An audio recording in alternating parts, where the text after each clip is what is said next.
Friends, welcome to दुआ gardening. कैसे हैं आप सब? उम्मीद है खैरियत से होंगे।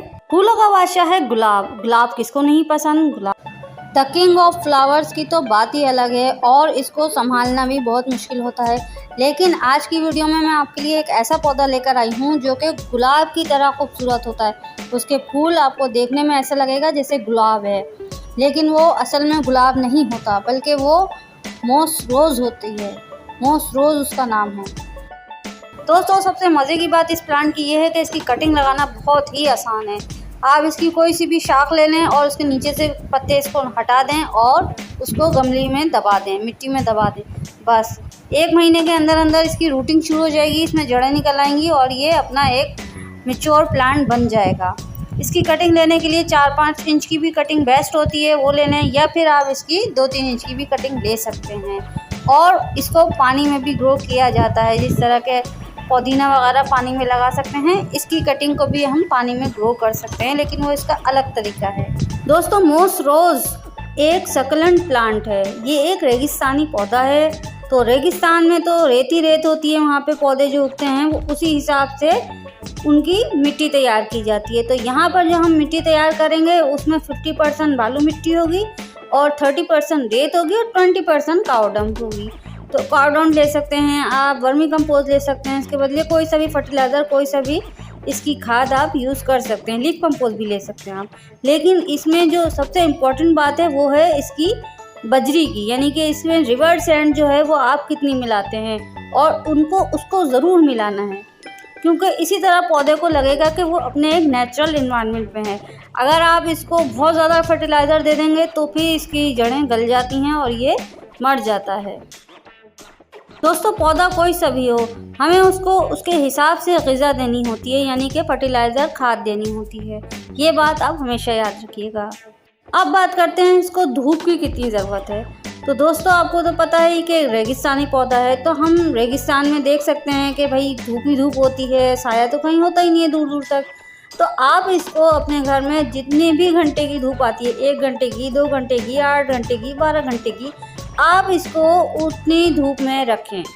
जितनी आप इसको धूप में रखेंगे उतना ये बहुत अच्छा ग्रो होगा और इतनी तेज़ी से फले फूलेगा ये, और इसमें फूल इतने भर भर के आएंगे कि आप देख के आपका दिल खुश हो जाएगा। बल्कि अगर इसके इतने कलरफुल फ्लावर होते हैं, लाल, पीला, ऑरेंज, पीच कलर, जामुनी कलर, इतने खूबसूरत सफ़ेद कलर का मोस रोज़, इतना खूबसूरत फूल होते हैं इसके, यकीन मानिए कि आपका दिल चाहेगा कि आप किसी को गिफ्ट भी कर दें। एक दफ़ा आप ये एक प्लांट लेके आ जाएं हर कलर का, बस फिर आप साला साल इसके गमले बनाते रहिए, चाहे प्लास्टिक के कंटेनर में लगाएं, चाहे मिट्टी के पॉट में लगाएं, किसी भी किस्म में लगा लें। तो और अगर आपको इसको किसी को गिफ्ट करना है तो पौधों से ज़्यादा अच्छा गिफ्ट तो आजकल के ज़माने में कोई है ही नहीं। तो इस तरह आप इसको ग्रो कर सकते। अच्छा, एक बात और, इसकी जो कलियां होती हैं, फूलों की कलियां जो बनती हैं, तो चिड़ियाओं से ज़्यादा जो उनको नुकसान पहुंचाती है वो है गिलहरी। जी हाँ, मैंने कई बार नोटिस किया है कि गिलहरी जो है ना, इन पौधों में इतनी शौक़ से इनकी कलियां और फूलों को खा जाती है और बहुत ही कम फ्लावर होने लगता है। जब गिलहरियों का इस पर हमला होता है तो इसकी फ्लावरिंग, यानी कि इसमें फूल बनना कम हो जाते हैं। तो आप बस सिर्फ गिलहरी का ध्यान रखें। इसकी वाटरिंग का बहुत ही ख़ास ख्याल रखना है आपको। अगर इसमें पानी ज़्यादा हो जाए तो ये मर जाएगा बहुत जल्दी। लेकिन अगर आप इसको कम पानी दें, यानी कि जब तक इसके मिट्टी, गमले की ऊपर की मिट्टी 2 इंच तक सूखी ना हो जाए, सूख ना जाए, देखें कितनी सूखी मिट्टी है ये, और धूप में भी रहता है, छोटे गमले में भी लगा हुआ है, तो ये 2 दिन में, या कभी कभी ज़्यादा धूप होती है तो 1 दिन में मिट्टी मेरी सूख जाती है। लेकिन हर घर का, हर शहर का क्लाइमेट, हर शहर का मौसम अलग होता है, तो आप हमेशा इसको मिट्टी चेक करके पानी लगाएं। बल्कि अगर आप 2-3 दिन ना भी देंगे इसको पानी, तब भी ये बहुत अच्छे से ग्रो होगा। तो इसको पानी का ख्याल रखें। पानी आप इसको सही अंदाज से देंगे तो इसकी फ्लावरिंग बहुत अच्छी होगी, फूल बहुत अच्छे आएंगे इसमें। इसका फ्लावर जब खिलने के बाद सूख जाए तब आप उसको पिंच कर दें, यानी कि उसको तोड़ दें, ताकि वहाँ से दूसरा फ्लावर निकल सके। इसको खाना पीना, इसको ग़िज़ा कितनी चाहिए और कब देनी है और कैसे देनी है। खाना पीना यानी कि इसको फर्टिलाइज़र ज़्यादा नहीं चाहिए होता, खाद इसको आप इसको लिक्विड खाद दें, क्योंकि ये घासनुमा पौधा है तो ये इस तरह ज़मीन खोद के हम इसमें फर्टिलाइज़र तो नहीं ऐड कर सकते, तो हम इसको फर्टिलाइज़र को पानी में घोलकर डाइल्यूट करके देंगे।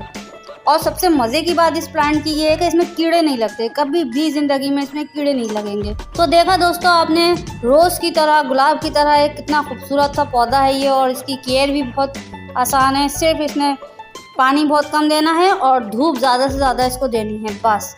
फर्टिलाइज़र 6 महीने में दे दें, बहुत है इसके लिए। तो इसी तरह की मज़ेदार वीडियोस के लिए देखते रहिए दुआ गार्डनिंग। लाइक करें, सब्सक्राइब करें, शेयर करें और अपनी दुआओं में ज़रूर याद रखें।